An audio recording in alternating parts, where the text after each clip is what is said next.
हौसलों के तरकश में कोशिश का तीर जिंदा रखो। हार जाओ जिंदगी में चाहे सब कुछ, मगर जीतने की उम्मीद जिंदा रखो। हेलो स्टूडेंट्स, मैं सतीश तिवारी आपका स्वागत करता हूं। चलिए आज हम देखते हैं पार्शियल डिफरेंशियल इक्वेशन में higher order homogeneous linear partial differential equation with constant coefficients. तो यहाँ पे हम इसका इंट्रोडक्शन पार्ट देखने वाले हैं और साथ ही साथ कॉम्प्लीमेंट्री फंक्शन कैसे कैलकुलेट करते हैं उसको हम देखने वाले हैं। ठीक है, ये जो हमने यहाँ पे इक्वेशन लिखा, ठीक है, that is higher order partial differential equation. इसको सॉल्व जब हम करते हैं तो solution constitute the two parts, एक होता है कॉम्प्लीमेंट्री फंक्शन, एक होता है पर्टिकुलर इंटीग्रल। तो यहाँ पे हम कॉम्प्लीमेंट्री फंक्शन पे फोकस करने वाले कि कैसे निकालते हैं, और उसके बाद मैंने नेक्स्ट लेक्चर लिया हूँ, लेक्चर नंबर 2, वहां पे मैंने एलोबरेट किया हूँ कि हम फिर पर्टिकुलर इंटीग्रल कैसे निकालते हैं according to the given function, जो हमारा आरएचएस पार्ट रहता है। तो that is elaborate in the lecture 2। Okay, so here we proceed for this partial differential equation. So we are solving the homogeneous partial differential equation with constant coefficients here. So equation of the form, we write down the standard form, that is a0 del raised to the power nz upon del x to the power n plus a1 del raised to the power nz upon del x to the power n minus 1 del y plus a2 del raised to the power nz del x to the power n minus 2 del y square plus it goes so on. It is an del raised to the power nz upon del y to the power n equals to f of xy. So this equation is called as the homogeneous linear partial differential equation with constant coefficient. अब constant coefficient क्यों?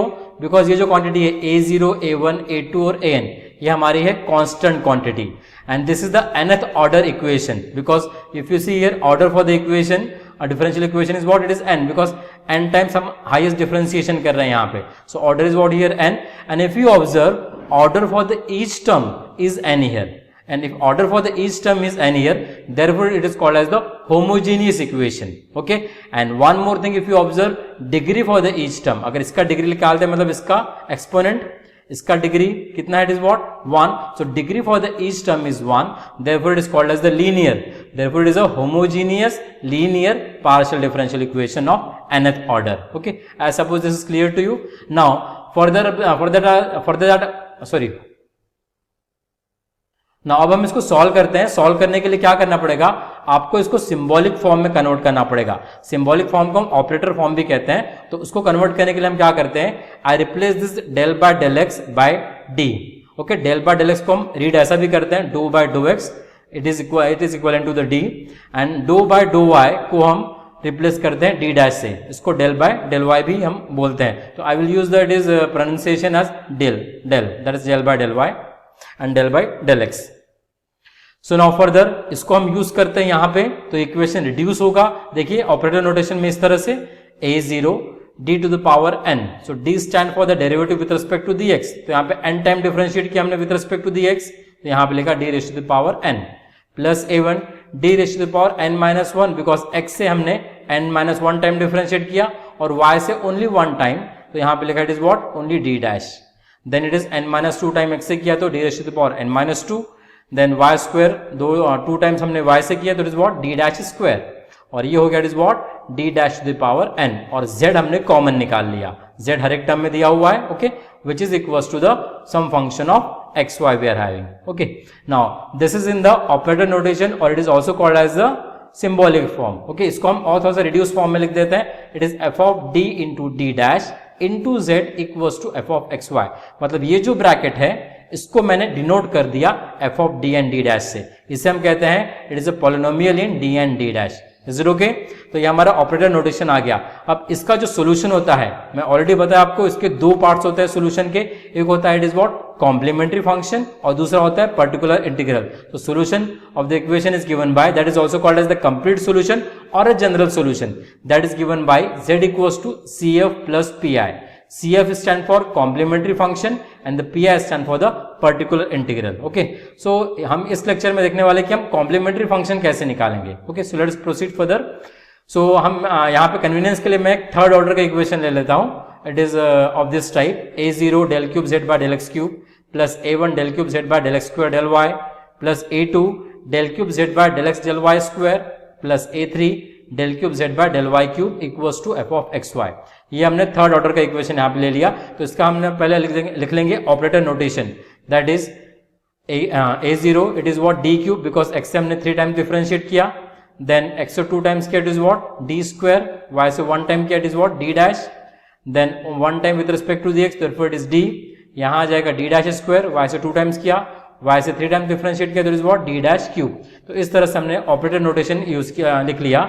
इसमें हमने देखो क्या use किया हुआ है, मैं आपको अभी बताया, मैंने रिप्लेस किया हूं यहाँ पे, देखिए किसको, I replace it is what del by del x, it is by what is it, yes d, and मैंने रिप्लेस किया डेल बाय डेल y को किससे, d डैश से, ओके। और उसका यूज करके फिर हमने यहाँ पे ये सिंबॉलिक फॉर्म या फिर ऑपरेटर नोटेशन लिख दिए हुए हैं। अब इसको हम सिंप्लीफाइड फॉर्म में लिख देते हैं। कैसे लिखते हैं सिंप्लीफाइड फॉर्म में, भी मैंने बताया आपको। इसको हम सिंप्लीफाइड फॉर्म में लिख देते हैं F of D D dash into Z equals to F of x y, ठीक है। अब इसके बाद हम लिखते हैं इसका ऑक्सिलरी इक्वेशन। ऑक्सिलरी इक्वेशन के लिए हम क्या करते हैं, डी को रिप्लेस करेंगे m से और डी डैश को रिप्लेस करेंगे 1 से। ये जनरलाइज्ड है, मतलब आपको यही यूज करना है फिर हमेशा, बिकॉज मैक्सिमम बुक में यही यूज किया हुआ है। आप इसको इंटरचेंज भी कर सकते हैं, but always do this one because maximum book use this one, okay. और उसके बाद operator F of D dash में आपको इसको रिप्लेस करना है, उसको फिर इक्वेट करना है 0 से, मतलब ये जो क्वांटिटी है यहाँ पे ये नहीं लिखना है और z भी नहीं लिखना है। तो d को रिप्लेस कर दिया हमने m से, d डैश को रिप्लेस कर दिया 1 से। ये जो इक्वेशन मिला इसको हम कहते हैं क्या, it is auxiliary equation, okay. And इसको हम ऐसा भी लिख सकते हैं, देखिए मैंने यहाँ पे d को रिप्लेस कर दिया m से, हो जाएगा m क्यूब, d को m से तो is m square, d dash 1 से, so as it is here, then d by m, d dash by 1, 1 square is 1, 1 cube is also 1। तो ये इक्वेशन मिल गया हमको। अब ये जो आपको इक्वेशन दिख रहा है, ये it is a cubic equation. इस क्यूबिक इक्वेशन को आपको सॉल्व करना पड़ेगा, इसके रूट्स निकालने पड़ेंगे। तो मुझे बताइए क्यूबिक इक्वेशन के रूट्स कितने होते हैं, इसके 3 रूट्स हो गए, ओके। तो 3 रूट्स हो गए। अगर मेरे पास 4th डिग्री इक्वेशन है पॉलिनोमियल तो उसके 4 रूट्स रहेंगे। अगर क्वाड्रेटिक इक्वेशन है उसके 3 रूट्स रहेंगे। अगर nth डिग्री है तो मेरे पास n रूट्स रहेंगे। And then according to the nature of the root we write down the complementary function. तो उसको हम देखने वाले हैं यहाँ पे। अब नेचर ऑफ द रूट का मतलब क्या होता है कि रूट आपका एक तो कॉम्प्लेक्स रह सकता है, अदरवाइज रियल रह सकता है, ओके। और पॉसिबिलिटी आ सकती है कि वो इक्वल भी रह सकता है। तो हम डिफरेंट पॉसिबिलिटीज के लिए कॉम्प्लीमेंट्री फंक्शन कैसे लिखते हैं उसको हम देखते हैं। So we proceed further. We suppose that we are having a 3 roots here, okay, and 3 roots are real and different. We suppose in the first case m1 is not equals to m2 is not equals to m3, means 3 roots we are having, m1 m2 m3, and all 3 are different. So that time how we write down the complementary function, it is cf equals to phi1 of y plus m1x plus phi2 of y plus m2x plus phi 3 of y plus m3x। Is it clear? अगर roots different हो तो हमारे यहाँ पे जो phi 1 phi 2 phi 3 है, these are the arbitrary functions, और ये m1 m2 m3 हमारे क्या है, रूट्स, और x y z हमारे x y जो है these are the variables that we are having. ये एग्जांपल देखते हैं। सपोज अगर मेरे पास रूट्स है 1 -2 और 6, ओके, तो अब मैं CF कैसे लिखूंगा, देखो यहाँ पे तीनों रूट्स रियल है और डिफरेंट है, तो मैं CF लिखूंगा, it is CF equals to phi 1 of y plus x, it is 1 into x लिखा, plus phi 2 of y minus 2x, ये minus 2 के लिए लिखा, then plus phi 3 of y plus 6x, ये 6 के लिए हमने यहाँ पे लिखे। Is it okay? I suppose this is clear to you. First case when the roots are real and different. अब हम सेकंड केस की तरफ मूव करते हैं। सेकंड केस में हम देखेंगे when the roots are real and equal. So I suppose here we are having the 3 roots and 3 roots are equal. So that time the complementary function is given by, it is CF equals to phi 1 y plus mx। हमने क्या कर दिया, तीनों roots को m से denote कर दिया। जैसे रूट्स अगर इक्वल है मतलब 2 2 2 -2 -2 -2 4 4 4, likewise we are having the roots, okay.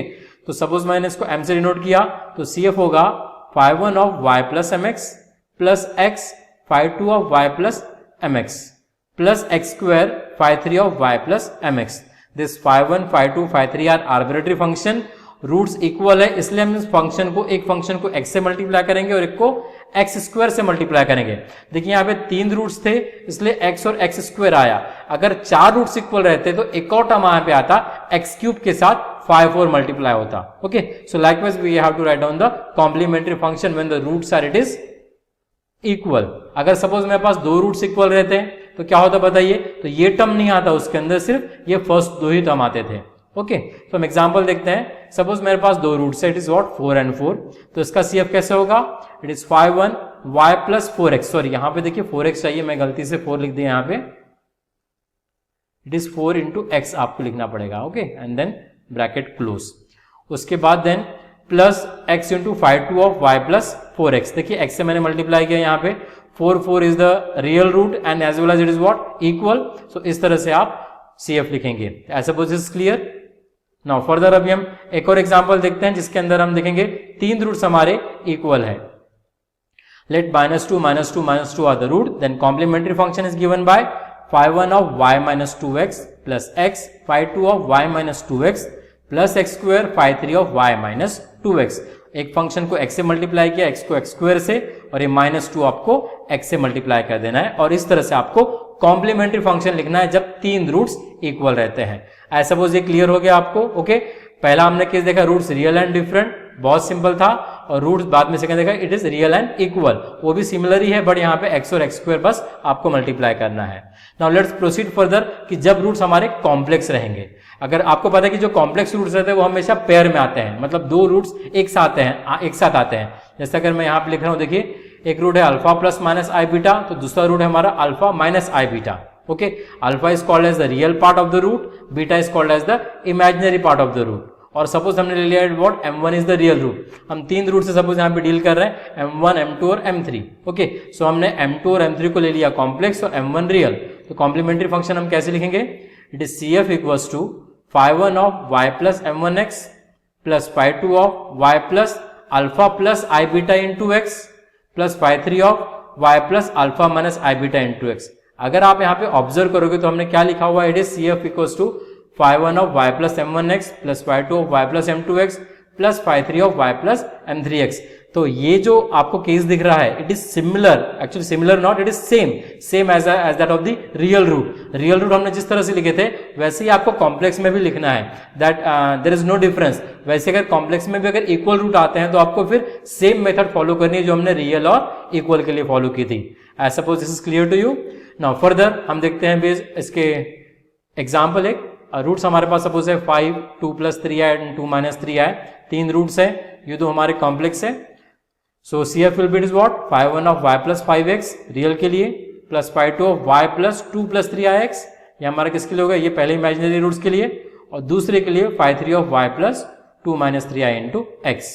So this is the way of writing the roots when the roots are it is complex we are having. I suppose तीनों case आपको clear है, अगर नहीं है तो एक बार वीडियो और देख लीजिएगा, एकदम क्लियर हो जाएगा। मैंने एग्जाम्पल के साथ यहाँ पे आपको समझाया हूं। एंड एक नोट आपको करना है, अगर मेरा जो RHS पार्ट है इक्वेशन का, पार्शियल डिफरेंशियल इक्वेशन जो मैंने लिखा, अगर उसका RHS पार्ट 0 है, मतलब f ऑफ एक्स वाई मेरा अगर 0 है, दैट टाइम हमारा जो कॉम्प्लीमेंट्री फंक्शन रहता है वही हमारा सोल्यूशन रहता है पार्शियल डिफरेंशियल इक्वेशन का।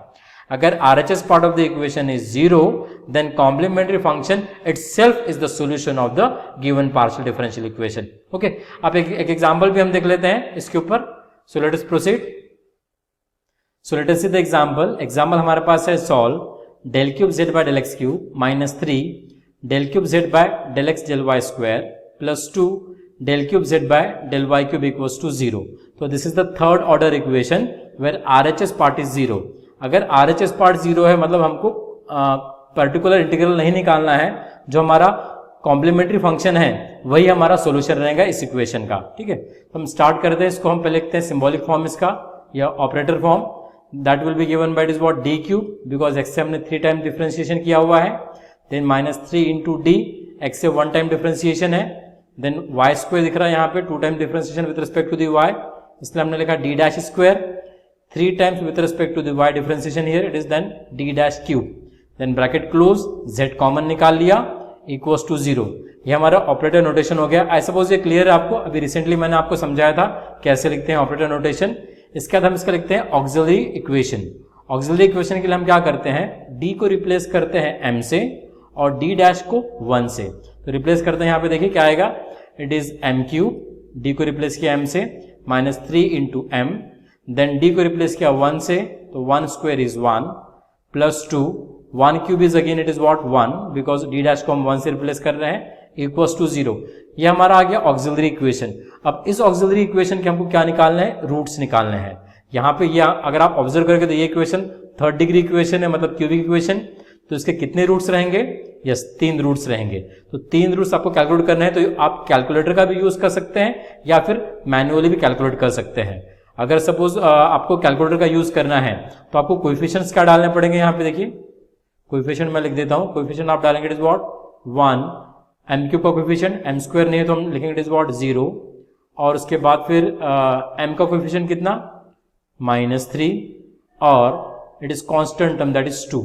ओके, ये आप कैल्सी में कोएफिशिएंट डाल देंगे तो आपको रूट्स आ जाएंगे। नाउ अगर आपको सपोज मैन्युअली निकालना है, अगर रूट्स अगर हम मैन्युअली निकालते हैं तो हम ट्रायल एंड एरर मेथड का यूज करते हैं, बिकॉज कोई स्टैंडर्ड फॉर्मूला हमारे पास नहीं है जिससे हम क्यूबिक इक्वेशन सॉल्व कर सके। ठीक है, तो हम क्या करते हैं, सपोज हम पहले करके देखते हैं कोएफिशिएंट का एडिशन कितना आ रहा है।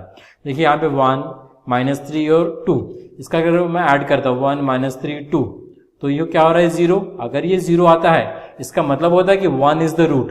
ओके, तो ये आपको शायद पता होगा, तो आप इसको चेक भी कर सकते हैं। यहाँ पे 1 पुटअप कीजिए, 1 cube is 1, it is -3 into 1 is -3 plus 2, तो addition is what again 0, so 1 is the root. एक रूट अगर आपको मिल गया है तो आप 2 रूट इजिली निकाल सकते हैं by using the synthetic division.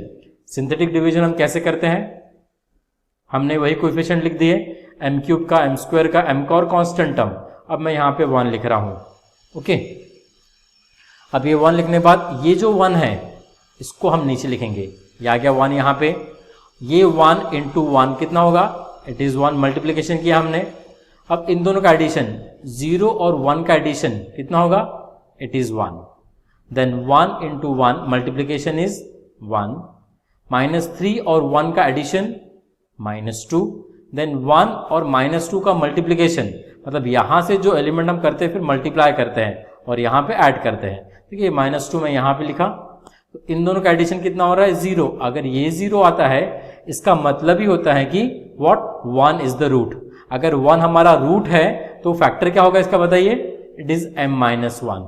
Okay, अब 2 रूट और निकालना है हमको, उसके लिए आपको नेक्स्ट फैक्टर फिर यहां से मिलेगा, वो मिलेगा क्वाड्रेटिक फैक्टर, जिसमें ये रहेगा m स्क्वायर का कोएफिशिएंट और ये रहेगा इट इज m का कोएफिशिएंट। तो हम कैसे लिखते हैं quadratic factor, m square plus m then constant term -2 equals to 0। ठीक है, एकदम सिंपल है चीज।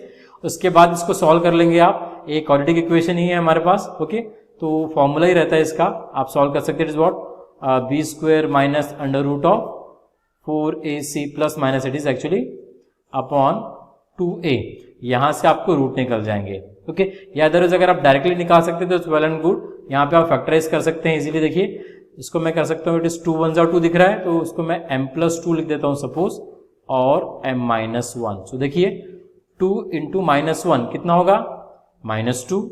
ओके, मल्टीप्लीकेशन दोनों का और एडिशन का +1 होगा, +1 यहाँ पे है। यहां से फिर हम क्या कर लेते हैं, 3 रूट्स निकाल लेते हैं। ठीक है, कैसे रहेंगे रूट्स बताइए, इट इज 1 -2 एंड 1। ओके, इसको हम ऐसा लिख सकते हैं 1, 1 एंड दिस इज -2। तो यहाँ पे 2 रूट्स यहाँ पे देखिए रिपीट हो रहे हैं, it is real and repeated. And one more thing, अगर आप कैलकुलेटर से इस रूट्स को निकालते हैं तो आपको सिर्फ 2 ही रूट बताएगा, वो कौन से, -2 और 1। ओके, ये 2 रूट बताएगा, जिसमें सेकेंड रूट जो रहता है हमेशा कैल्सी में वो रिपीटेड रहता है।